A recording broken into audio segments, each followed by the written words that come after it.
Hello, everyone. Welcome to the Right Asylum with Emily Walker and Kate Lee. Today, we have a very special guest. We have author and publisher Valerie Woods. Say hello, Valerie. Good to have you here. Hello. Hello. Good to talk to you. Yes, and you brought to my attention that it was World Storytelling Day.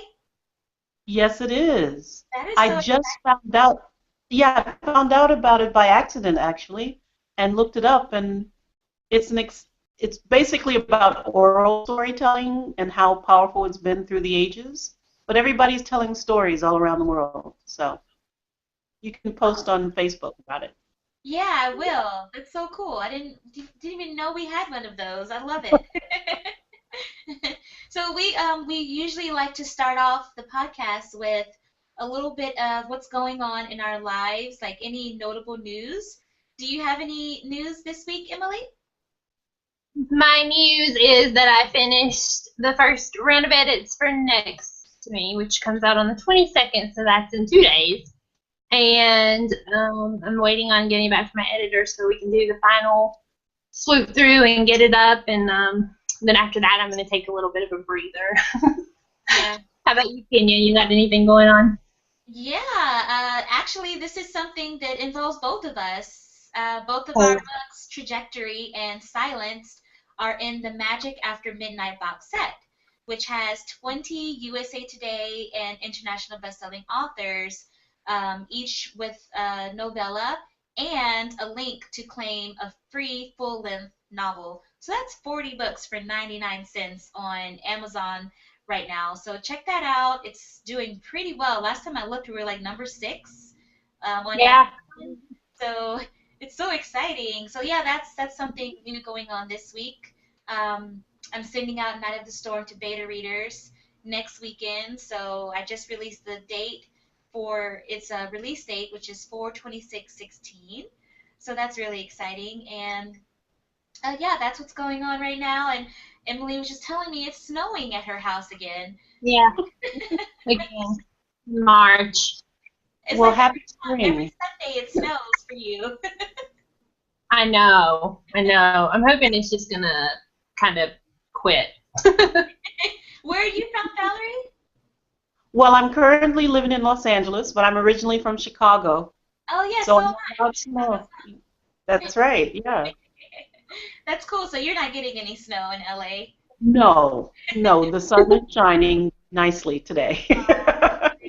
So jealous. So yeah, can you tell us a little bit about what got you started writing?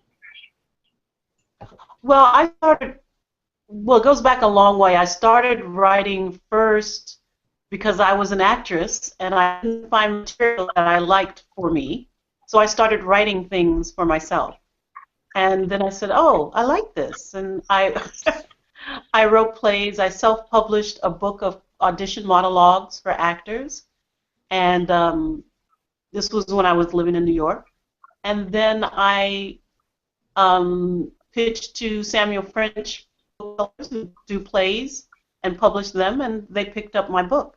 It's still in publication. And I started writing for film at the Disney Fellowship Program, and I've been writing for television. But That's after the but after the writer's strike in 2008, I decided it was time to write for myself as opposed to other people, and that's when I started writing fiction Oh, and that's so publishing. exciting. Yeah, I remember Yeah. that writer strike. So it's interesting to have someone that you know, impacted personally. What was that Mhm. like? Well, the strike itself, we have them periodically, but after that, that's when reality hit really big because reality shows don't require writers in the Mm, Writers Guild. So that became a big hit, and there were less writing jobs. And I had stories I wanted to tell, so I decided to write them as novels and also then publish them, self-publish. And then I know a lot of other writers who are very good, and that's when I thought, maybe I could be a publisher and publish other authors. So I have three writers that I also publish, and it's not easy, and it takes up all of your time. Yeah. And then I got more TV work, and it's like, how do you do both of them? So it's pretty busy over here. Yeah, I can actually relate to you now because I just launched my publishing house, Captive Quilt Great. Press, this month, and it is a lot of work. But after marketing and helping other authors for so long, I wanted to give them another option for publishing. So it's a lot of fun. Yeah. Yeah, it's great working with writers and helping them create their stories and get them out there. It's a lot of fun. I like it. It is. So, do you have any questions, Emily? Yeah, I was going to ask you to talk a little bit more about working in television. What kind of shows did you get into writing for? Well, I am writing 1 hour drama. I worked on years ago Touched by an Angel, a show called Any Day Now that was on Lifetime, also Soul Food. And just recently, we're in development for a mini-series with Oprah Winfrey Network on the Tulsa race riot of 1921. Oh, Okay. And yeah, the Black Wall Street. And Octavia Spencer is the lead, and we've written it, and we're waiting to go into production. So hopefully that'll happen in the next couple of months. that is That's incredible. exciting. That's awesome. Yeah, it's wonderful. And the interesting thing about publishing is all the books I've published, I think, will make great TV shows or movies. And in fact, 2 of the books we published we're developing for television. Is the That's Catherine And Chronicles one of them? pardon me? Is your book The Catherine Chronicles one of them? Yes, it is. It is. Oh my gosh, that's so fun. Yeah, that's great. And the other is The Fabulous Life of Bella Melman. Oh my We're looking at goodness. that. That's such a Yeah. good. So I'm we're, sorry. Yeah, I was well, reading it and it was really good. well, yeah, we're pitching that as a cross between Sex and the City and Golden Girls. I love it. Oh, that's awesome. Yeah. What are some of the differences between writing for production and writing just regular fiction? Like, what are some of the differences when you have to write for TV? Writing for TV is teamwork. It's team writing. And of course, when you're an author, you write it yourself. And of course, you have an editor and you have beta readers and things like that. But you make the decisions. It's not group decisions. And in television, it pretty much is group decisions. And then, of course, network meetings and things like that. Right. I saw that somewhere. I can't remember what show, but kind of like a behind the scenes thing where everyone kind of sits around a table and kind of brainstorms and stuff like that. Is that how it is? Exactly. Oh, nice. And, yeah, you sit in a room. On most shows, it's the writer's room. And you come up with ideas, and then you beat out the story. And then a writer usually goes and writes it after you've gotten all the beats for the episode. But the group is making those decisions. Wow. And of course, yeah, you have a head writer who is in the final say. But it's the ideal position is to be Shonda Rhimes, where Absolutely. you get to make the final decisions on all the stories. Yeah. So, do you have any advice for any authors or writers that would like to get into a different field versus just writing for themselves, but to write for a show? Well, if you've written a book already, it wouldn't hurt to adapt it to a teleplay or a screenplay Mhm. because it's just another option that you can send out. And there are great books out there to teach you how to adapt your novel to television. But the first thing to do is to go online. There's a website called Simply Scripts. Okay. And before you write a script, it's good to read a lot of television film scripts because you can see the differences. The story is visual. You can say so much with a scene. It doesn't require dialogue. Are you still there? Yes, I'm Yes. here. So that's the big difference is to, for instance, I learned a lot watching all of the Harry Potter movies Mhm. because I read all the books forever. And in the final one, there's the scene where Neville gets to kill the snake. Yes. And in the book, it was fairly simple. You know, there was the crowd and they were outside the castle. But in the movie, it was in the castle and the snake was going all around. It was chasing Harry and Hermione and it was going all over the place. And I'm like, isn't Neville going to kill the snake? But they made it a visual feast. Mhm. And of course, it ended up with Neville killing the snake like it is in the book. But you could see the screenwriter's job was to give us a visual picture of that action that was exciting to the viewer. And that's the big difference between novels and film and TV. You're working with a visual element, and you use that to the best. Yeah, To the fullest.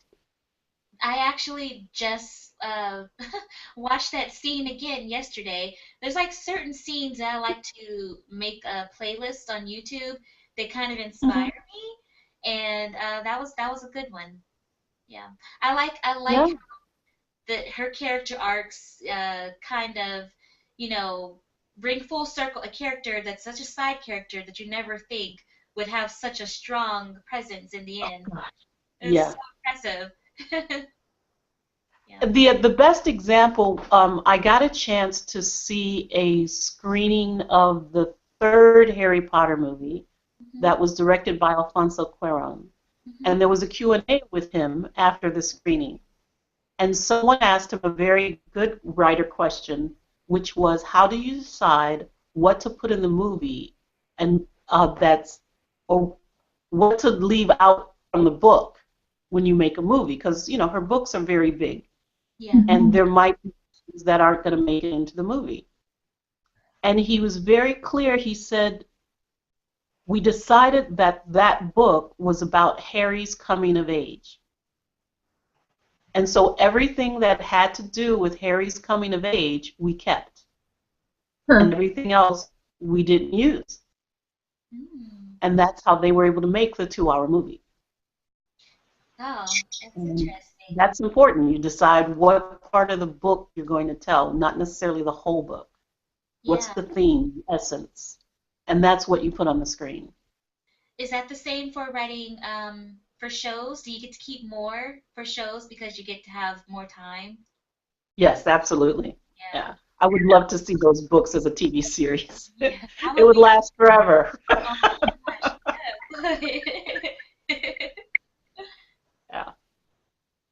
So What that's the is big. your Thank you. What is your take on like instant TV? Like I know network used to be the big thing that people went for, but now you've got Amazon, you've got Netflix, Hulu, and they're all kind of creating their own shows. What do you think about that? Do you think that that's kind of the way that it's going, or network's still going to keep uh, the big stock in TV? Well, you know, I think there will always be network, just like there will always be print books. Mm-hmm. And people love ebooks too, but there will always be print. Right. And, you know, they used to think that with television, nobody would go see movies. Then there was this True. big fear of television in the movie industry. And I think the streaming is great. You Mm-hmm. know, the ability to have that kind of a platform is wonderful. But not everybody's going to pay for television, Yeah. and that's why there's network. They thought cable was going to demolish network, Mm-hmm. and I think network is is here to stay. And I love having, as a writer, it's wonderful having these additional options to do streaming. Yeah, I thought I read somewhere that Netflix was looking for people to write their script or write scripts from their books and possibly make those into television shows. So I thought that was interesting, the way that the streaming, all this different streaming is looking at different authors who might not have possibly, they might not have looked at them before for like a network show or something like that, but they are looking at them for Amazon or Netflix. Mm-hmm. Yeah, Netflix has some really, really good shows, like House of Cards and Peaky Blinders. Their shows are so good. They're doing a good job. I can't live without Netflix now. Well, that's what a lot of people love, the streaming. It's great. Yeah. And that was a good point that you said that print books will always be around. Because if they weren't, that would be a sad, sad world. Yes, it would. That made me think of two things about the book that I'm reading right now, but I'm not reading it. I'm listening to it. It's Miss Peregrine's House of Peculiar Children. I was thinking, because I was telling Kenya earlier that the book is very slow to build up to the actual meeting of the children. And I'm wondering when we watch the movie, how quickly all of that will, come to fruition, how much of the beginning of it they'll actually leave out, and how much, bam, bam, bam they'll get to with the movie. Yeah. They'll probably start off a lot faster. Yeah, and because, Go ahead. Go ahead, Valerie.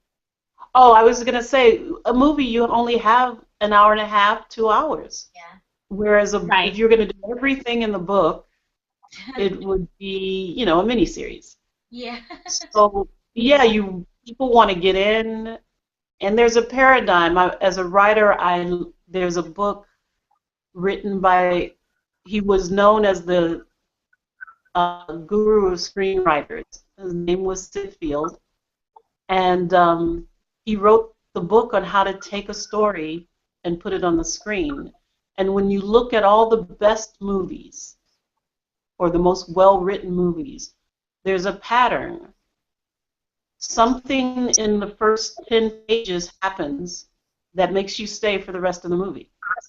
And if the first 10 minutes are not interesting and compelling, people are going to turn off and leave. And then there's something in the 30 minutes that happens that moves it into the next act. And so there is a structure. When you look at any movie, well, the first time I like to just enjoy a movie, and then I study it. Yeah. And at the timing on it, you'll see, this flipped the story after 10 minutes. Oh, this flipped the story at about minute 36. And then it flips again after 60 minutes. So you find the structure in a movie, and Sid Field's book is called Screenplay, and it's a wonderful book that actually applies not only to screenwriting, but to any kind of storytelling, because each scene progresses your story, and then it ties up at the end. And you can mix it up, of course. It doesn't have to be. It's not cookie cutter. Yeah. But it's a great guide. Oh, I'll have to check that out. Writing books is the same way. Each scene needs to drive the story, forward, not backward or stalling it. So yeah, I think a lot of writers could benefit from reading how to do screenplays and screenwriting as well, because that was one of the things that I thought was the hardest, because I used to struggle with dialogue, but then I took a course at the local community college, and just kind of like a light bulb went off, and it could really help and make your writing stronger to test out different forms of writing. So yes, put that in the link section when we post this on our website too. Oh, great! Yeah, Good it's advice. sidfield.com. Okay, thank you. Sure, I recommend it. Yeah. Do you have any other advice to up and coming authors and writers? Hmm. Yeah. Don't be afraid to tell your stories. And even if people don't like them, it doesn't mean that they're not good. Oh, true. um, yeah, because it may not be their style, and but that doesn't mean it's not a good story. But do the work. It's, I years ago, um, a producer gave me a script that was written by um, an athlete, and she was like, "It's awful. It's not in good shape, but it's a good story." And he's not a writer. And I said, "Actually, he is." Because rather than saying, "I have this idea, you should write it," Mm, he completed a script from beginning to end. It wasn't very well written, but he did it. yeah. And that's the advice. Don't be afraid whether you can write or not. Just tell your story, put it on paper, because it can always be edited and changed and improved. But if it's in your head, it's nothing. I mean, well, yeah, it's not tangible. Right. Right. So don't be afraid to tell your stories. And don't be afraid to be bad, because you can always get better. So true. Good So that's advice. my advice. Yeah. Some of the best advice we've had on this show. It's very Oh, inspirational. yeah, be bad. In Yeah. fact, my writing style for screenplays, I know there are writers who have to have the first scene perfect before they move on. Yeah. And for me, I have to do a really ugly skeleton draft just so that I can get from beginning to end. Once I know what my ending is, I know what the beginning is, and I know two major shifts in the story. That's the Sid Field paradigm. Hmm. Once I know that, then I do a quick ugly pass. Dialogue is cliched, descriptions are sketchy, but the story's out there in final draft, it's on a page. And then I go back and put the flesh on it and massage it. And at least I know it can be done because I did the ugly draft. And so that's a real important, at least that's how I write. I know other writers don't write that way, and that's fine. Know your own style. Yeah. Discover your own style. Because there are writers who can only write in the morning. Hmm. I'm a night writer. I start writing around 10 o'clock at night, and I work till like 3. Yeah. That's good. See, I don't have a day job, so I can sleep till 10. So, I know, that's nice. Have a pesky day job. yeah. Well, having the day job forced me to be a night writer, and then I couldn't give it up. Yeah. Yeah, that's true. That's true. I do a lot of night writing when I can stay awake. Yeah. I'm a night writer now. Once my son goes to bed, around That's 6 or 7, that's when I write until like midnight or 1 o'clock. right. Yeah. We do what we have to do to tell our stories. Yeah, definitely. Um, Emily, do you have any cool writing, marketing, or publishing tips this week? I was thinking about it in terms of finishing my last novel, and I get to a point after I write something that if I read back over it or if I spend too much time on it, I start to really hate it. So I think that my tip is just to let it go.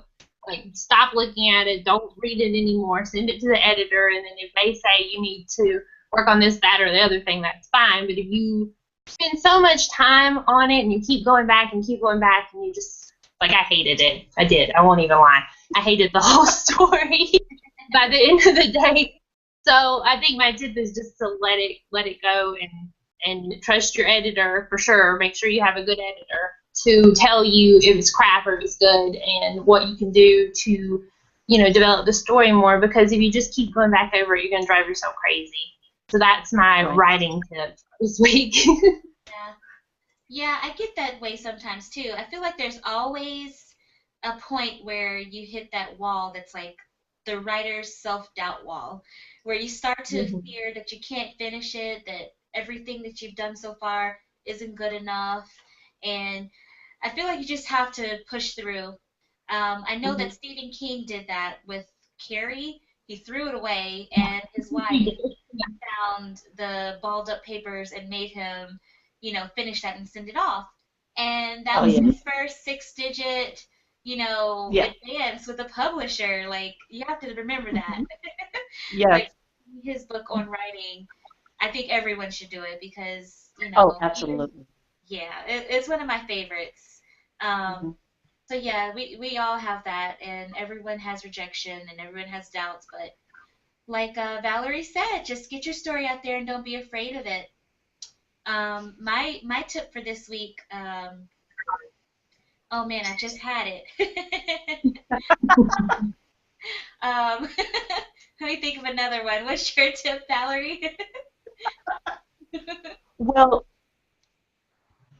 we did something different with the launch of The Fabulous Life of Bella Melman. We hosted a tea at a hotel Oh, lobby. They have a bar lobby thing. And we did a reading and we had a budget to do some refreshments and we sent sent invitations. And it was an afternoon, a Sunday afternoon, at like 3 o'clock in the afternoon. And we got a great crowd. It was a public space as well. So there was a bar and a restaurant area. But I'm constantly looking for different ways to promote the book outside of bookstores and book signings. yeah. Interesting ways of doing those kinds of things. And, with the subject matter, for instance, one of the books I published is about jazz. And April is Jazz Appreciation Month. So we're looking to do events about jazz with the book, um, with live musicians and things like that, and having the book there for sale as well. So my tip is to look beyond the bookstores for readings, gatherings, fun things that are related to your book, where you can have a crowd. I have another big idea that I'm working on, and I'll tell you about it when I have it set. Okay. But yeah, just looking for different ways to market and That's promote. that's a really good one. I just recently, well, not recently, but a few months ago, I went to a writers conference in Charlotte, and I met another author who had a similar idea. He would take his books and ask the organizers of like music events if he could sit out in front of their events with like his books, and he would sell out because he would sell out Great. to the people leaving. He would just use his personality to chat with people, and festivals and events with lots of people. That's such a good idea. I never thought Mhm. about that, but it seems to be, it seems to work. So, yeah, good Yeah, point. the science fiction book I have, the author is also a poet, Yeah. and the titles of his series come from the poem "The Wasteland" by T.S. Eliot. Ooh. And so, looking at doing poetry events with Hmm. his poetry, and there are many poetry groups around, and then the book will be available for purchase if you want it. I mean, he'll do a little talk about how they relate, but it will be a poetry event, That's and the awesome. book will be available there. Yeah, such a good idea. Mhm. So I thought about it, and I was going to talk about book covers, how to get a professional book cover without spending hundreds of dollars. This is something that is super important for your book. With the editor, proofreader, beta readers, formatters, you need a compelling cover. because in this digital world, people do judge books by their cover. Yeah. And if your book, yeah, if you're looking at a page of 30 books and they're all stunning books and yours, doesn't look professional, they probably won't even click it to see what it's about.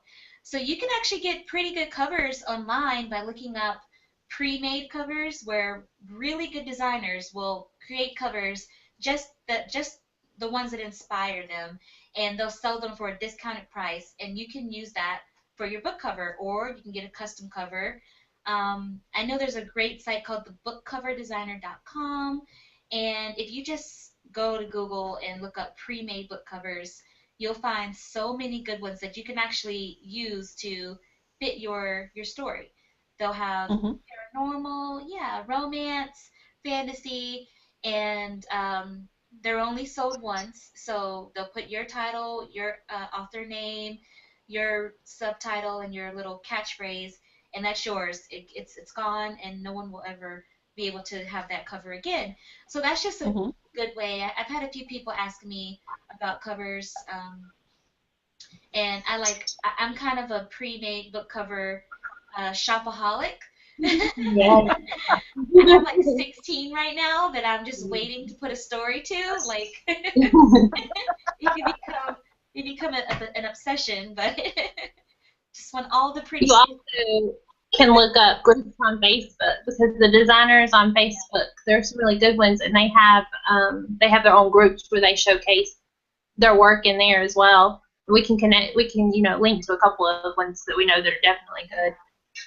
yes, really good, good. So we are all done for this week. It was such a pleasure to have you here, Valerie. We would Well, love to thank have you. you on again when you have some time because I feel like there's so many topics we could cover with you. Okay, great.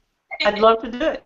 Thank you. And we will post all of Valerie's information with her bio, purchase links, her publishing house, as well as the book she mentioned during our interview on our website, Okay. thewriteasylum.com. And you can catch the video on YouTube, on Adventures with Kay and Lee, as well as author Emily Walker. So we will see you guys again next Sunday. Bye. Bye. Bye.